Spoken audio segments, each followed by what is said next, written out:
like it's going to be one of the better games for the Switch because the legacy Wii Sports had. It's kind of strange. It's hard to explain. It's basically you just strapping your Switch controllers into different parts of your body, such as a handle or on your leg or on your arm. And That it makes just sense. Right. it just looks really weird. It looks like it could only be used effectively for like two different games. What do you guys think? Yeah, it is really weird. It's just like there's a weird circle thing that you just like shake around and kind of acts like maybe you're driving a car. I don't know. I've only seen it once. It sort of reminds me of like you know that game Headbands, like where they like put it on your head and you have to Yeah. guess the card. It sort of looks like that, but like with the Joy-Con. Yeah, it seems like instead of Wii Sports, it looks more like Wii Fitness. And It the does. the Yeah. thing about Wii Sports was that it was so approachable because basically anybody could do anything. They could just pick up the controller and it'd be easy. But this, it just looks like it could only be used for certain things, and it looks awkward and like it'd take a little bit to get used to. Right. Yeah. It's definitely not a beginner's thing. You'd have to know how to set it up. And with Wii Sports, it was only a controller, and this one you have to strap it to your leg or put it on the circle handle. And instead of Right. a It's lot of all weird. sports that everybody knows, like baseball or bowling or tennis, it's like yoga or running or cycling. It's Yeah. definitely more like fitness based. But yeah, It's like it's all about like moving the band sort of like in like motion similar to like fitness poses yeah, it looks in a like way. yoga. But we know based off 1-2 Switch that the Switch Joy-Cons definitely have some pretty good motion control. And this looks like another one of those games that were made to sort of show off the capabilities of motion control. And so I definitely have mixed reactions. I feel like this could be good. I'd need to play it to know because they haven't even given us a title of it yet. They just sort of gave us this trailer and they say, check out this first look at a new experience for a Nintendo Switch. And all Yeah. they It's all told us weird. was that it was an experience. We don't even know if it's a game yet. We don't know price or title. So I feel like in order to get a better opinion, we're going to have to learn more about it. Right. That makes sense. Yes. All right, so we're going to go ahead and move into the next discussion topic, which is going to be Nintendo Directs. This is going to be kind of a longer discussion as Nintendo Direct took about an hour and a half as they introduced a bunch of different games. So the first one, is going to be Overwatch. So, Overwatch, this isn't a new game. It's been out for about 3 years now, but this is a port for the massively popular team based multiplayer game that I personally really enjoy playing. But now it's going to be on the Switch. And I think this is Right. really interesting because this might set up for Overwatch becoming cross platform. But if it were to become cross-platform, like Fortnite did, it would not be cross-platform for competitive, probably, or at least I wouldn't make it cross-platform for competitive, because that would make it unfair, because PC players might have an unfair edge against the console players. And also, Yeah. I just feel like it's gonna all the people that are playing on the Switch, most of them are probably gonna be new because they probably never played it before. Right. And if they were to just jump in against people that have played the game for 3 years, it'd definitely be unfair. Yes. Yeah. But another interesting thing about it is that it's going to be employing tilt controls, and that might a lot of people that play Splatoon use the tilt controls just because it gives you more precise aim than using a joystick. Sort of like what do you guys think about the Overwatch Switch port? sort of Yeah. like I really like it because it's I like the motion controls because you could just whoa everywhere. You know. Yeah, it gives you different motion capabilities. You're not limited just to the circle that the joystick gives you. And when I played Splatoon 2, I definitely used the motion controls instead of the joystick because it was just easier for me.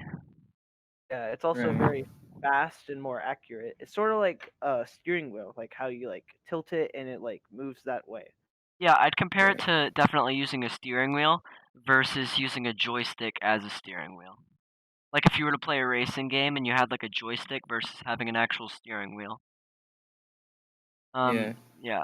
So that releases in about a month on October 15th. And yeah, I just think it's going to be a smash hit because of how popular it already is, but also because there are probably a lot of people that knew about Overwatch and they were probably Switch players and they never got it, but they will probably get into it now. Right. Yeah. Yeah. I hope that sets up for cross-platform because I have friends that play but not on PC. But I'd understand why they wouldn't do that because of the unfair advantage. But I feel like the way I'd do it if I was Blizzard or Nintendo handling this is I'd make it cross-platform for arcade modes, quick play, custom games, but then not competitive because that'd just be unfair, especially since competitive is already pretty tense. People care about their skill rating, their SR, and I Right. there'd definitely be a backlash to that if they just jumped everybody right into it in cross-platform. Right. It'd have to be like subtly integrated. Like maybe one day it's just like, hey, you can play with PC on arcade.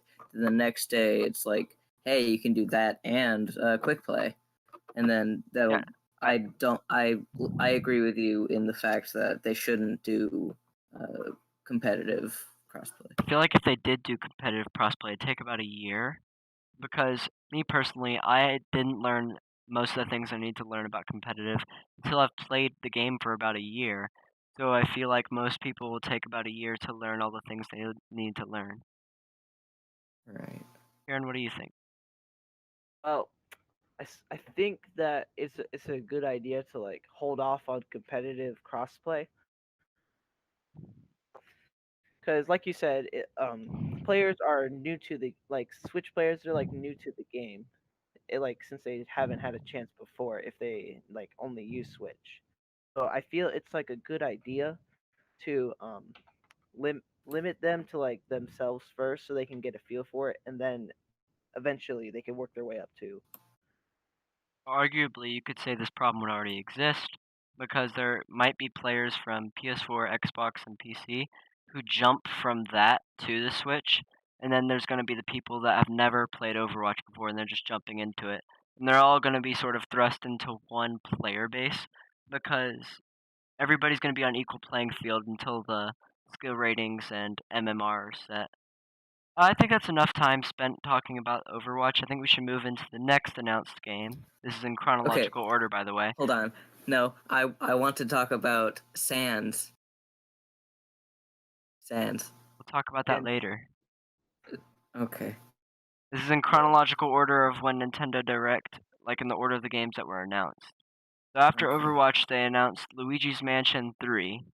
Oh yeah, that Alright, seems so like a. this is the third game in the series, and basically it looks like they made a multiplayer mode for it, which was not there before, where you and sort of a bunch of other friends can collect, see who can collect the most coins or defeat the most ghosts.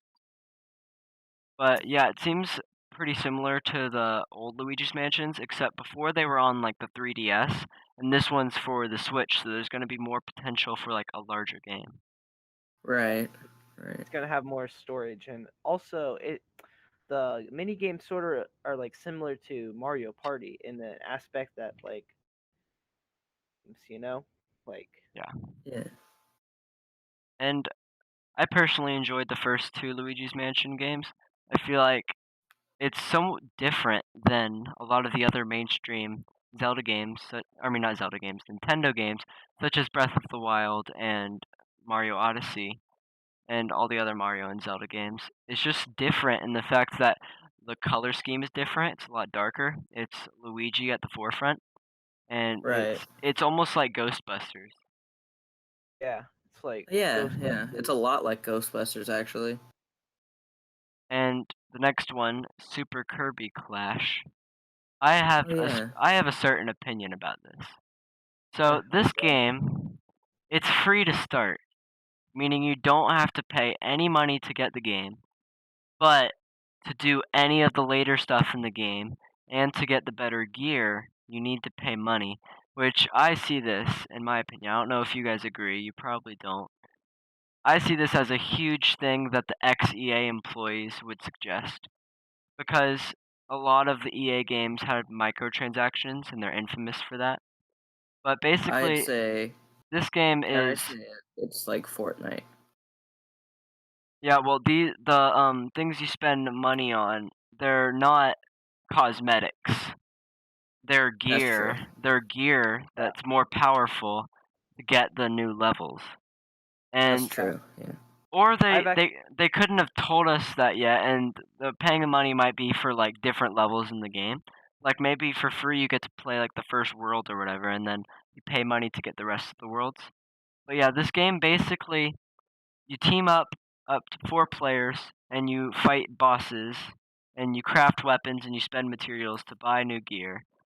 So that seems like a fun idea to me, but it definitely seems a bit too microtransactiony. So like Jackson said, they're probably taking the lead off of Fortnite where it's free. But the thing is, a lot of games in late 2018 started free, but none of them ever saw the success on the scale that Fortnite did. So a lot of the games went back to the more traditional way. And then this is sort of late. It's like a year late on the fad of making free to start games. So I don't think it's Fortnite. I think it's more like an EA game that has microtransactions, which I'm kind of worried about because a lot of the Nintendo employees right now are ex-EA employees, and I'm afraid that they're kind of trying to do what EA was doing. Right. Kieran, what were you gonna say? played the game recently, and the microtransactions have to do with like these like little gem apple things. They're like used to like buy armor and like weapons and stuff Oh, to so it's like further increase it. so it's like a paid currency, like a lot of mobile games. Yeah, like mobile games. It's sort of like a mobile game in that it uses like sort of like a special currency, which is like very like Rare unless you pay for it. yeah. And And then then there's there's probably another currency that you can get in game. yeah, there's like from what I've seen, there's like two Oh other yeah. currencies that were used to craft it, sort of like resources. Yeah, and you're probably Then gonna have to pay for the resources. yeah, I that have too. Kirby Clash Deluxe on my 2DS. Oh, well, this is the sequel. Alright, so the Yes. next game, in my opinion, was the most interesting out of any Nintendo Direct announced game. And that's because of how different it was. Called Return of the Obra Dinn. So this game, it's black and white. The Oh entire game yeah, I is like that. the entire Yeah, it's game is really black and interesting. white, and it's a detective puzzle game. And this game was actually not originally. This is not the first release we've seen of the game. It was actually released in 2018, and this is a Switch port of it. But there's new things in the game, and again, you can use motion controls. But it's kind of like you can stop and look at things at different angles, and you just try Right. to find hints. And I think the art style is the best thing about this game, definitely, and the interesting Yeah, gameplay techniques. the art style sort of like resembles a noir type setting, like old detective movies would have. Yes, I definitely picked up those kind of vibes, especially since it is a detective game. Yeah. And it's black and Yeah. white, so it's definitely inspired.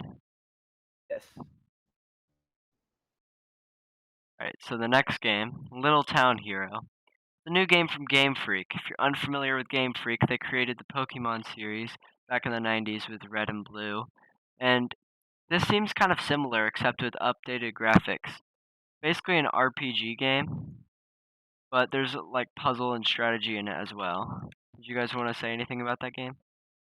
I like to see things like that. Yeah, And It's always fun.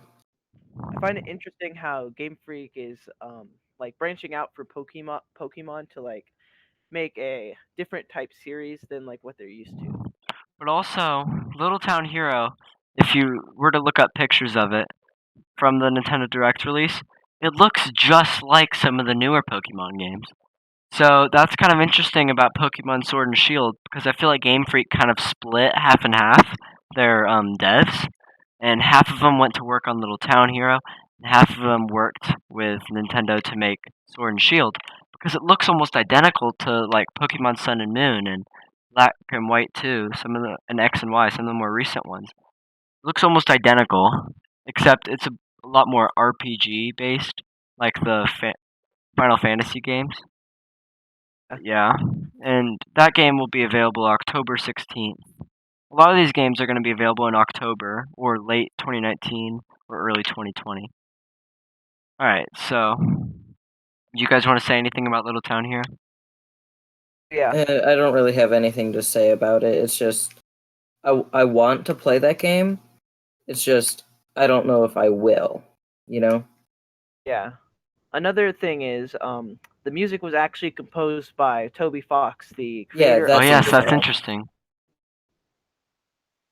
well, And music sort of it like gives you an Undertale feel. So I feel like there might be some inspiration from Undertale in there. well, I feel like Undertale got a lot of its inspiration from Pokemon for the music too. So it's kind of like back and forth True. inspirations. It's And also interesting that they're like working with like small creators like Toby Fox, for example, yeah, like who are like the next game. over This big. isn't really an announcement for a game. It's characters that came out for the game. The Juggernaut, the most popular Switch game right now. Super Smash Bros. Ultimate. And the Nintendo Direct, it basically said that, hey, we're not done releasing the content. We're going to keep rolling it out if you guys keep eating it up. And it was revealed that the new characters will be Banjo and Kazooie from their game Banjo Kazooie. And also that Terry Bogard from Fatal Fury will be the fourth DLC character. But they also said that Right. they're not done, that there will be more characters coming to the game, and there's more than 5 that were originally planned. Right. Yeah. Jackson, you wanted to say something about a certain character that was also released as a skin for $1 as like I think it's the Mii character, like the gunner. Yes, me Gunner. I'd say it's a small price to pay for salvation. It's the Sans costume. I love it. I want it. And I'm pretty sure Thing is, it I'm doesn't broke. change. I don't think it changes any of like actual his Oh picks no, or damage. it's just It's just a looks. I cool just love it. cosmetic. It's a cool cosmetic. And Also, Yeah. people kept saying, "We want Sans for Smash. We want Sans for Smash." And Nintendo's like, "Here, we'll give you a Sans skin. Is that good enough?" And everybody's like, "Yes." Yes, that's I love it. I love it. I also I saw a video recently like detailing like what you could like expect from after Santa was released. Like he looks so real, like to the It character. does. It's nice. It's amazing. I love it. Keeps the original art style while fitting in the game. Like it doesn't look out of Right. place. It doesn't look like if you were to line up all the characters, he doesn't look out of place. He looks like he could be among the Nintendo characters. That's why Right. I think that Nintendo is also going in a direction where they're turning Mii costumes into like representation. I feel like if They- they do Sans, they could do so many other things from different games that aren't even related to Nintendo. I just Yeah, feel for like there's so example, much potential. The sky's the limit. Do you yeah, feel they like could. they could even do characters from anime and shows and games that are made by other companies too? Yeah. JoJo. I feel like they could do My Hero Academia characters that would fit Yeah, in that would with be cool. Smash. They could Yeah. do All Might in the game. That'd be cool. Yeah, All right. That would maybe be make cool. the Prolix again. Cool. So the next game is a remake of the 1993 Game Boy Classic, Legend of Zelda: Link's Awakening. Yeah, So, that seems fun. I want to play that now. I want to play it. so in the new remake, they have updated graphics, more Right. additional things in the game, but also, if you're familiar with Mario Maker, there is a sort of system that's similar to Mario Maker, where you can sort of create your own dungeon in the game. Yeah, but it has to be rooms of dungeons that you've already seen. Like you can piece it together, but you can't move around things inside those rooms. The So it's game sort of like is 3D, and Correct. the graphics are cell shaded. It reminds me of A Link Between Worlds, graphics wise, and except it's on the updated Switch system. Means the graphics are Right. going to be very good. And you can expect this game to release late 2019, I want to say.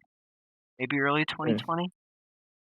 Yeah. But I will probably end up playing this game just because I've played Link's Awakening before, and I got through the entire game, but the main thing that made me not want to replay it was just those sort of primitive graphics. It was only like 2 colors, and it was the 8-bit graphics, which kind of lowers the replay like value aspect of it. But with the new graphics, Right. it's the same game with some additional content and updated graphics. And I just feel like that's good enough for a remake. Not Yeah, a, not a Yeah, new game, does. it's not an original game, but it definitely adds its own touch to it. It's not just Right. copy and paste, which is more than enough for most remakes. Some remakes can't even do that. You Right. guys want to say anything about it? I just want to say that I really want to play it. Because I was born in a time where we don't have that kind of stuff, you know. But I would love to. I would love to play it. Yeah. It looks like very appealing to the eye as well. Yeah, the 'Cause colors it's sorta definitely look good. Yeah. The shading. shading, and it also has like a toy aspect, which is pretty interesting considering how past Zeldas like have looked more like an anime per se. Right. Yeah, it Into definitely like a toy form. looks almost like a stop motion toy game. Yeah. Kinda. Yeah. It looks almost like the Nintendo Labo. Yeah. Alright, so the next one, I don't think you guys are familiar with it. I wasn't familiar with it. When I saw it, I did some research, and it's pretty interesting. So, Deadly Premonition 2, the sequel to 2010's Deadly Premonition. And it's it's weird. It's definitely weird. It's another detective game, except a bit more policey and less abstract. It was definitely less abstract than Return of the Obra Dinn was. Right. But this game, the graphics from 2010 were pretty downgraded. They didn't age very well. It definitely aged a lot. But nearly a decade later, it's getting a sequel on Nintendo Switch. And it's actually got a Right. name now. It's called A Blessing in Disguise. And it's coming out Yeah. in 2020. Yeah. You guys want to say anything about it? Not really. I'm not really familiar with Yeah. with the Deadly Premonition game. Hey, that seems pretty neat, but I'm probably not going to play it or even buy it for that matter. Yeah. Alright, so next one. Oh wait, what were you gonna say? Oh, it sounds interesting, but in my opinion, it just seems like I don't know really what it is. Alright, Right. so next game is one that's gotten a lot of hype for people that liked the original game. I think you guys know which one I'm talking about. Doom Oh yeah, 64. Doom 64. I've heard so much So about they Doom. already and released this Dooms guy. 1, 2, and 3. They already released Dooms 1, 2, and 3 on the Switch, and those were all very successful. So Nintendo saw the pattern, and they brought Doom 64 for the Switch. First game I released can't in wait to 1997, play. obviously for the Nintendo 64, and is known to be gory, bloody, action-packed, one of the original first-person shooters. And people would say it could be argued that it pioneered the genre of first-person shooters. And this Right. game will be released for the Switch on the 22nd of November. Yeah, I'm super excited for that. I would love to play. I'm not sure even if my parents would let me. But I don't know. But I love it. And this isn't a remake of Doom 64. Right. It's a port, which means it's going to be the same game, maybe a few added things sprinkled in, but it's not going to be um the remake that Link's Awakening is, where it reinvents the graphics and adds things. It's just a port, which is good enough because the game was legendary and it was really good. Alright, so next one. The next installment in Pokemon Sword and Shield, which is for the Switch. So the reason why I think it's interesting is most, if not all, of the other mainstream Pokemon games, barring Pokemon Stadium, were on handheld portable devices, such as the Game Boy, the DS, the 3DS. So, Right. yeah, this one's on a console, which means that the potential is much higher. Console games, not a portable game. It's on a console, which Right. means the graphics can be better, there could be more memory, more room for gameplay, and also I'm just interested to see the next game because I've played like each of the last 3 installments in the series and finished them all. But what I'm interested to see is they said you'd be able to customize your character in a special way where you can just alter their appearance, alter their clothes, and yeah. You guys want to say anything? Yeah, it's Uh, nice that you can sort of change your look because like in the past games you are always have like this same look, and like it was just like two characters, like you're either this person or this person.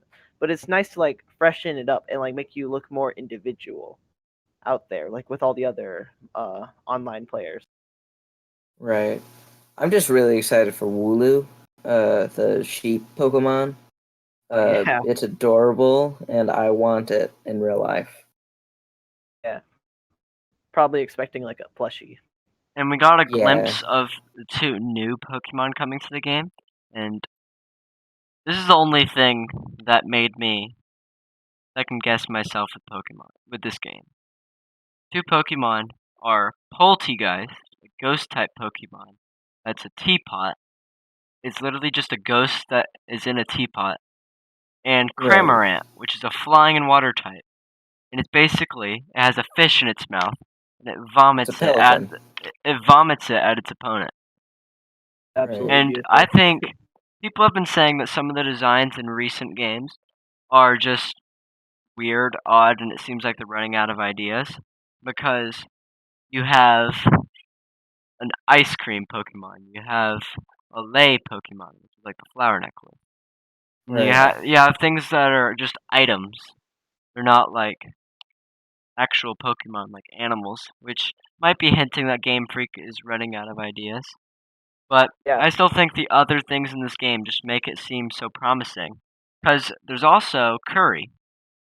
There's Yeah, curry seems there's really yeah. cool. over 100 different types of curry for the players to cook up. And the cooking reminded me very distinctively of the Breath of the Wild cooking, where you throw them in a pot and it Yeah.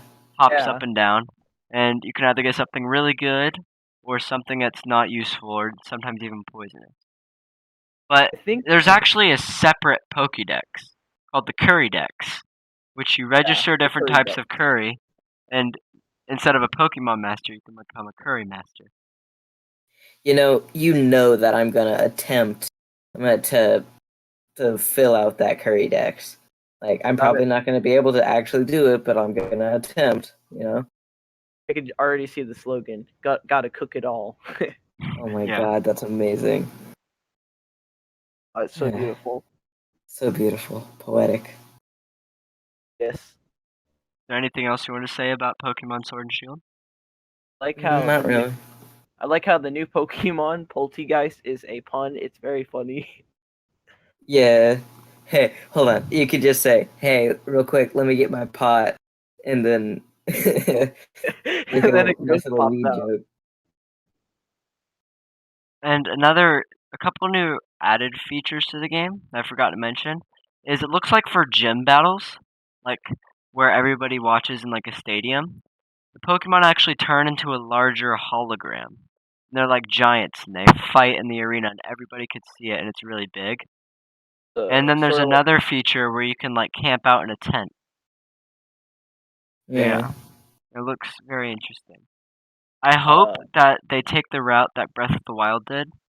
I know that the other games were similar to open world, but like there was a limited area and order that you had to go in. I'd be really interested to see if the game let you choose whichever city you wanted to go in first and just go in whichever order you wanted to do. And you could go wherever you want, and there's also a lot of open world places. Yeah, it seems Yeah. like it's going in that direction too.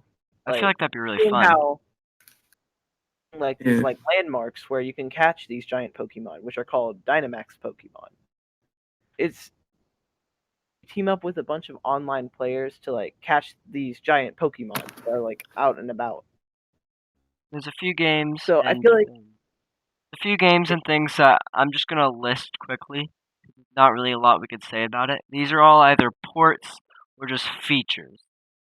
Alright, so there's SNES Online, which is basically just an array of classic retro games such as Super Mario Kart, Super Mario World, F-Zero, Legend of Zelda: Link to the Past, Super Mario World, Star Fox, Super Metroid.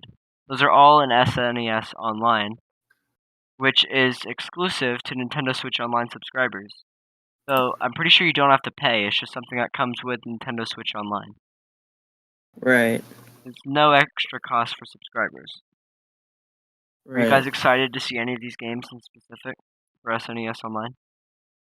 I honestly hope that they bring Earthbound to the SNES Online, because I heard that's a really fun game, sort of like an RPG mixed with humor, sort of like Undertale.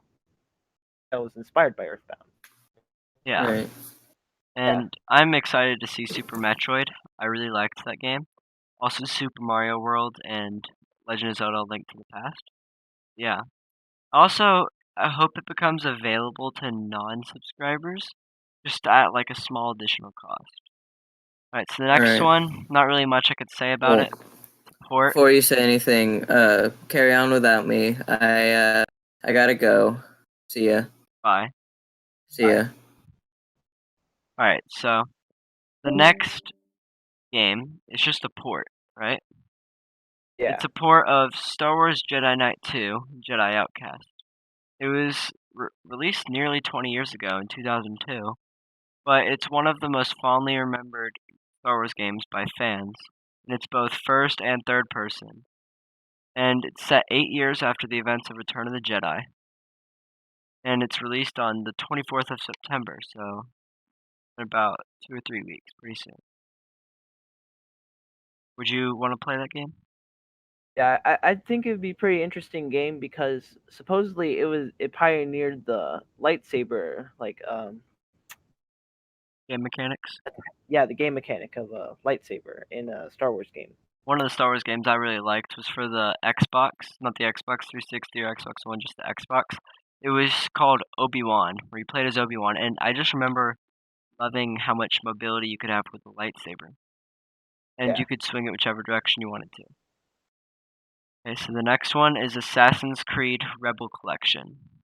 So again, it's just a collection of Assassin's Creed, and it's remastered versions of Assassin's Creed Rogue, and it includes all past DLC, and it's available December 6th. Alright, so the last game that was announced in Nintendo Direct, they spent a lot of attention on this one. It's Animal Crossing New Horizons. Yeah. So this one was actually delayed from about half a year ago, and it's different than all the other Animal Crossing games. Instead of managing like a town, you're sort of managing like an island, and it's almost similar to a survival game in the fact that you have like a tent and you have to get like wood and tools and chop down trees. What do you think? I find it interesting because in past games, just you're making a town and you're paying for your mortgage and stuff. It's you're just on an island and you just sort of camp out and build utilities. There's crafting, similar to other games. And the most interesting thing, in my opinion, about this game is that it's going to offer multiplayer where you can travel to another player's island and see what it has to offer through local wireless and online multiplayer. And what I saw, you can have up to 8 players it was 4 or 8 for local wireless, and you could have more for the online. And to me, it looks kind of weird because there's only so much you can do with friends on a game about managing an island where you're literally on your own, where you're just running around. To me, it just looks like a bunch of people running around tree stumps, which looks kind of boring to me. But I know that this game's for a specific type of people that like certain things, and I feel like it could be enjoyable to actually like when you're on an island, you're still not alone. You can go to other people's and see what they're doing. Yeah. So the release Also, date. What were you gonna say? oh yes, supposedly, there's supposed to be like more to it as well as like they've hinted in the trailer. They Yeah, they said, didn't reveal everything. So the release yeah, so date there's still is March 20th, 2020. So about half a year. Definitely one of the later release dates. Right, so before we go into the next segment, is there any finishing thoughts you want to say about Nintendo Direct? I honestly think it was like a interesting direct. It wasn't like one of the better directs. It was more like just trying to update you, sort of. Yeah, it was. Oh. It was almost like I felt, and this is kind of controversial, but I was almost disappointed just because it feels like most of the games were remakes and ports. And then the other games were just additions to series that have been going on for a long time. There were a couple originals, such as um, Little Town Hero. Little Town And Hero and Return of the Obra Dinn. And then there's ones that are ports and remakes. And there's ones of games that came out a couple years ago. And I honestly am not too disappointed because these are games that have been seen fondly with nostalgia, and that means they're probably pretty good. So it's interesting to see all those games come to a Switch, where they have more potential for upgrades and a wider audience. Because I know I haven't heard of a couple of these, but most people haven't heard of some of these, and this will probably bring them more attention. Alright, so the last and final segment is what anime are we watching currently? yes, Alright, so here's where we discuss anime and the weeb in us come out. I know Jackson isn't here to discuss. He was probably gonna say some interesting things, but we could talk about what we're watching currently this week. So each week we're gonna try to say a different answer. Obviously, sometimes it's gonna be the same, but yeah. so for now I'm gonna put the spotlight on Fire Force. So this anime Fire Force, just for some background, the artist that made the manga and was the head artist for the anime was the same head artist as Soul Eater, which I really enjoyed. And the studio is David Productions, who made JoJo's Bizarre Adventure. So there's really good people behind the scenes. And I'm not going to spoil anything, but the art is really good. The music is really good. The fight scenes are really good. And the story is really attention grabbing and interesting. Feels like you're never bored when watching it. All of the background story is needed and necessary. It never feels like it's just thrown in. All the action scenes aren't drawn out. They're actually meaningful. All the characters have motives and reasons for why they do things. They're all characters with depth. And but every episode it feels like people don't know what they're doing.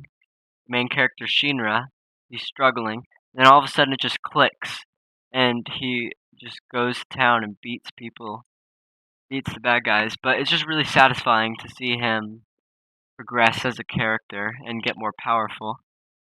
But one criticism I might have, and it might be, it's just every shonen has this problem. Every episode seems like it's hyping up the next episode. Every episode seems like it's gonna get you excited for watching the next one, and then when the next one actually comes, instead of being what you were hyping up for, it's just sort of hyping up the next one. But yeah, I really enjoy it. The art's really good. The intro and ending are both really good.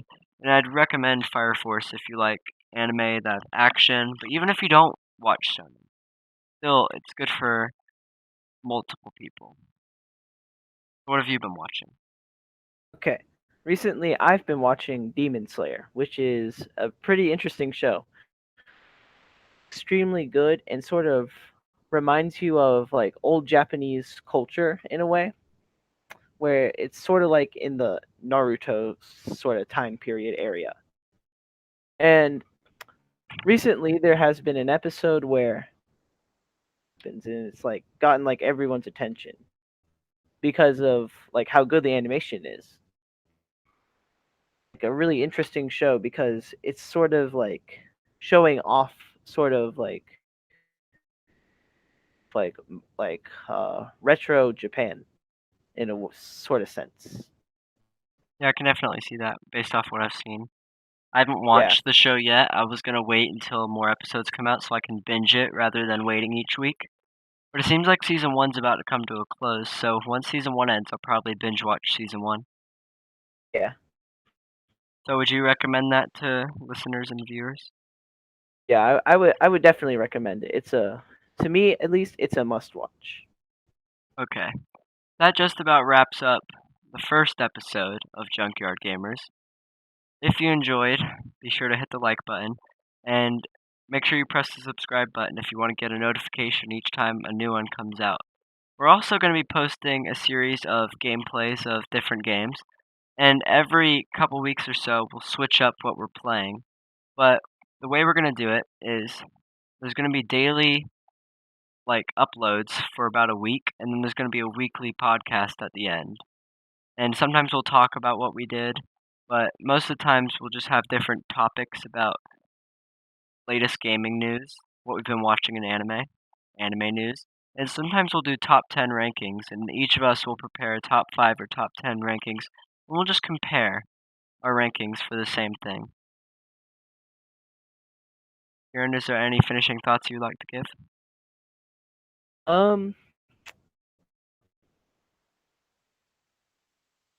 I guess not really, actually. There's a couple other people that are in our group but weren't on the podcast today, and you'll see them in the next episode maybe. And we had Jackson earlier, who left about halfway through. But yeah, I hope you enjoyed. Adios.